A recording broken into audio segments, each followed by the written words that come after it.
because I am a little nervous about recording this video. Because I said favor is not fair and perception isn't either.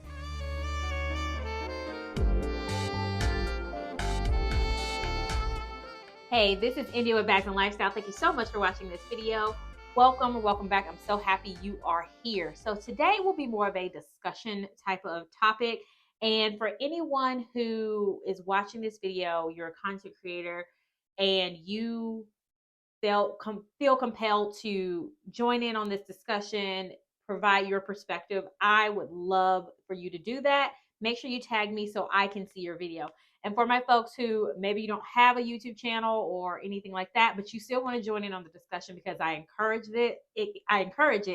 Make sure you throw those comments down below so we can continue to discuss this there. But as you can see from the title, I am going to be talking about the reason why I feel like I personally have a brain block. It's pretty much this brain block is why I'm willing or it's easier for me to say, oh yeah, let me go ahead and get it for that price for certain brands than others. So let's go ahead and get into the topic for today.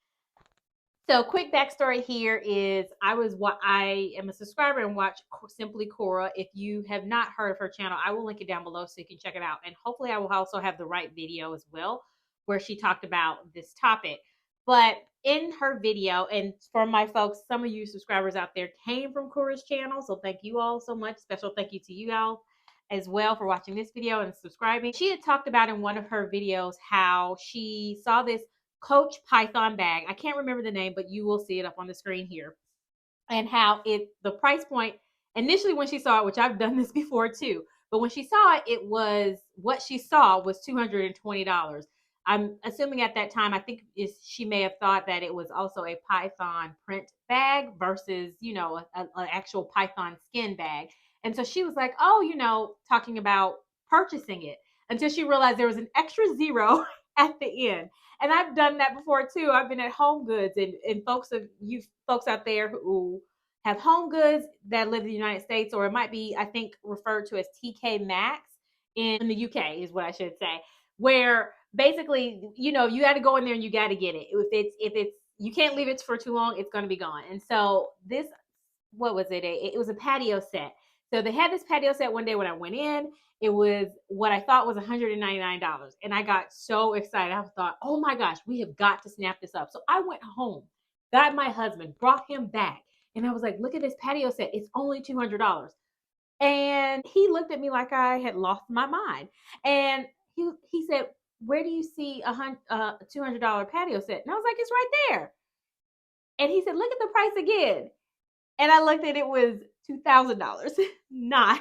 So I totally get her issue that she had where she was like, put it in the cart. It is $220.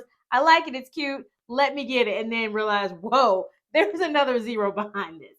But she posed the question to her viewers whether or not how they felt about paying $2,200 for a Coach piece. Now, granted, it is an exotic. Python leather. Coach is using Python leather, but you know what I mean. Like, it's made out of Python leather, but the sticking point is the Coach piece. And this is not a video where I am trying to jump in the debate on whether Coach is luxury or not. That is not where I'm going with this at all. Okay, so let's go ahead and get into it. So first off, I want to define, before I get into the reason why I may have these brain blocks, which you also see on the screen, my response to Cora's question. And then we're going to break that down because I thought, you know what? That's a good video for me to dive into because why do I have these brain blocks?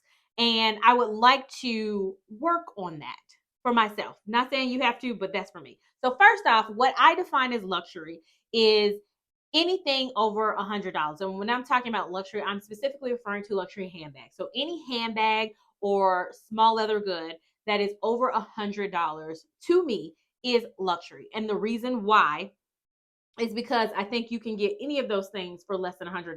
I can easily go to Target and get a handbag for $25, maybe $40 at max. And I don't necessarily have to spend $400 and $500 and $1,000 on a handbag. So that is why I define luxury for handbags, small leather goods as anything over $100. Now, there are different tiers to it where in my head, that initial tier would be considered like your Coaches, your Tory Burches, those brands, Kate Spade. And then you have another tier after that, which is like YSL and Carolina Herrera and Gucci and all the other brands. And then you have another tier after that and possibly like another tier. So you get what I'm saying? Like it's tiered up, but all of it in the category of luxury is what I define it as. Now, first thing I wanted to say is one of the reasons why I think I have a brain block with certain brands versus others with that price point of being willing to pay uh, more, more for certain brands than others is first, it's about conditioning. This has to do with how we're marketed, how we have this brand messaging sent to us, and this is through pricing as well as imagery, as well as items that are offered through different brands. So when I say we're conditioned, if I want to buy a pair of what are some sneakers? Some like Golden Goose sneakers. I think those run about $600, I think. So I don't go in Target, which is a discount retailer. Love Target. So I don't go in Target or Walmart looking for a pair of Golden Goose shoes. I go in Target and I know I'm going to get good quality pair of shoes. They are going to be well under $100, and they're going to maybe not be leather, but they're going to be a great quality polyurethane or straw or whatever I'm purchasing at that time, or whether cotton blend or something like whatever it is. I'm not going in Target looking for $500, $600 pairs of shoes because I've been conditioned understand that Target is a discount retailer and they have certain items that they provide, certain items that they put in their stores. Whereas if I go to some Golden Goose sneakers, I would go to a Nordstrom or a Saks because those department stores are not geared towards discount pricing. They're geared towards whatever retail pricing, whether that's lower price, because not Coach, I'm sorry, Saks, I would say more so Nordstrom has lower priced items in it that are under $25, that are under $100, definitely. They also have some more expensive items too. So it's more of a department store where I know that I'm not going in there for discount prices. I'm going there for certain things. So that's part of the conditioning that I feel like is part of the brain block that I have, where I put certain brands in a certain box of I won't spend over this amount, and other ones where I'm more willing to spend over a certain amount of money. Now, next up is going to be for me, it isn't just about quality. If it was about quality, a lot of people will use an argument that, we can talk about an ever famous brand. Letter starts with a C if you're not sure, where, people have thought, oh, the prices are going up so high, quality's going down. I'm not getting the same thing for the money that I used to get, or the items that are vintage are much better quality than the item that is it is now. But people still go after it. People still go after Louis Vuitton. And so in my head, it isn't just about quality. To me, part of that conditioning feeds into the past the quality, but it is also about brand recognition. I have my notes here because I want to keep this straight. Anyway, so it's also about brand recognition.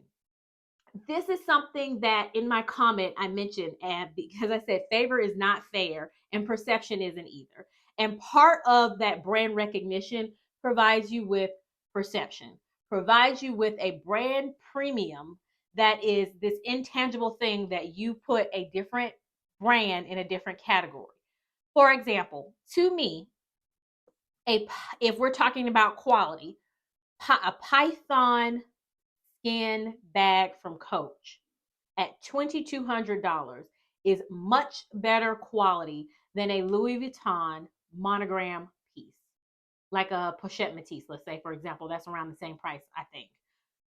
So I'm talking about a man-made material with little bitty strips of leather, a coated canvas, versus a exotic for the same price. So if it's about quality, then more people would drive over there and get the Coach piece rather than going for the Louis Vuitton if they were given a choice and they were the same price. So that brand recognition does matter a lot, and it's something that right or wrong, it is ingrained in our heads a certain way. It's from the storytelling, it's from the marketing, it's from just subtle things that you see about a brand that allows you to accept and also categorize it into a certain way and from what you're expecting. Also, part of that is pricing. When you're used to seeing a certain level of pricing from a brand, you also put them in a certain category. Not that it's right, but that's just how it is. Also, I wanted to throw out here, this is also why there's a brand called Asprey of London that I learned about some years ago. And I think they only have a location in the UK. And this brand sells items that are made with bull calf. They also have custom items. They've had like princesses from other countries come in and buy these very expensive handbags. But you have hardly anybody, if anyone, watching this video has heard about that brand. And I have not physically seen this brand in person, but from what I've been able to see, this brand would be on par with some of these higher end brands that people sing praises to and have multiple bags of. We're talking about our Hermeses, our Chanels, just like those. And you don't hear about this brand. Tagging Ensu Sagunda, I enjoy her channel where she talks about luxury bags, where we're talking about like a brand like Colombo, which I had not heard of until she mentioned it, or even like another brand, which I'll tag Ensu's channel down below if you're interested in watching her videos. I like them, they're very informative too. One of the brands that I had learned about a few years ago was Joseph Duclos, where, or even Delvaux, where these are brands where you don't see a lot of conversation happening on social media, and price points are definitely less than, but they're on the expensive side. And they're, when I say less than, they're less than like your an Hermes price and some Chanel pieces. But those big boys, because of marketing power, because of popularity, basically have more of our brain power than these other brands that could arguably, in some certain, it could arguably be much better than either one.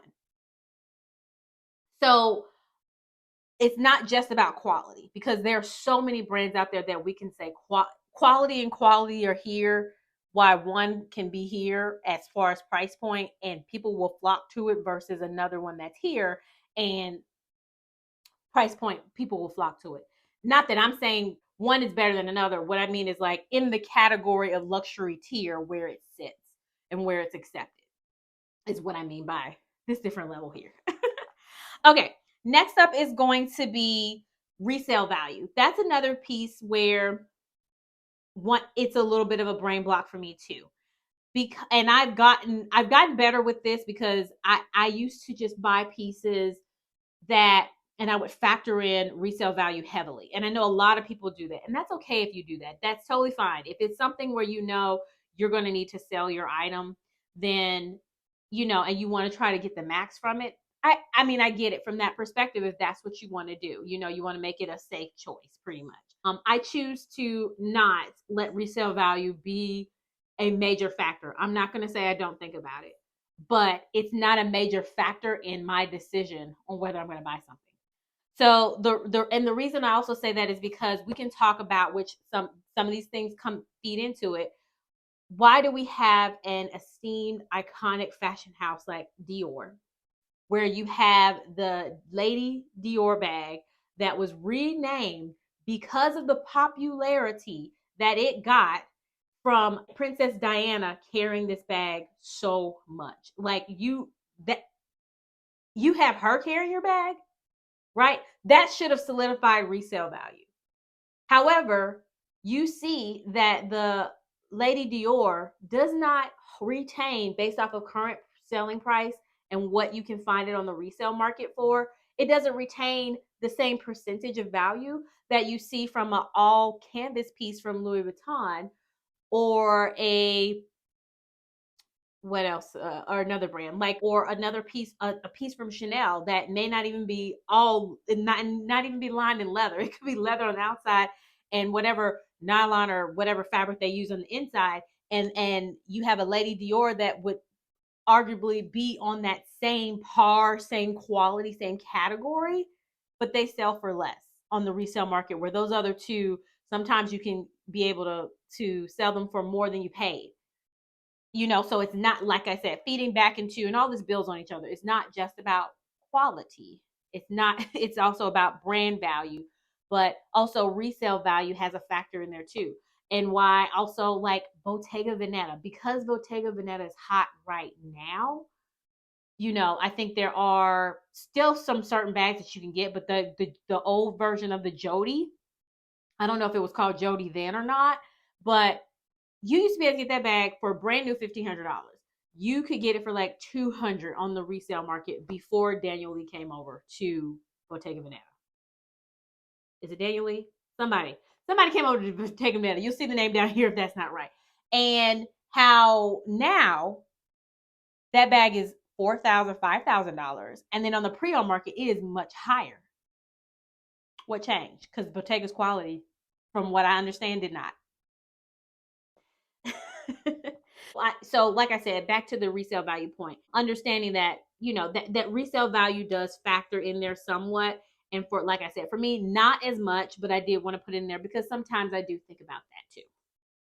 Other point I wanted to make is also a factor in it for me, just being very transparent, is the stigma about where something is made. This also feeds into kind of what we've been pushed to believe, what we've been marketed to, all of those things. But it is also a factor in there too, where you even have it within the same brand. I'll use Louis Vuitton as an example, where you have people who, and even on the resale market, it matters too, but you have people who are like, I don't want, if it's not made, if it doesn't say made in France, they don't want it, or they're okay with Spain. But if it says like made in the United States or somewhere else, they don't want it. Same thing we gave with, like, people used to downplay Dooney and Burke and Coach because they were manufactured in China.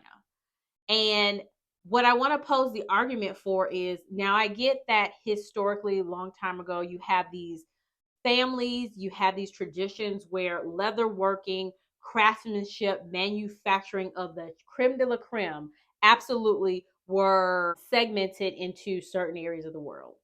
And now with manufacturing processes and things like that, it has changed. You've been able to, different places have opened up where they also can manufacture. But what I'm trying to get at here is the fact that just because an item says it's made somewhere does not mean that it is better quality than another item that is made somewhere else.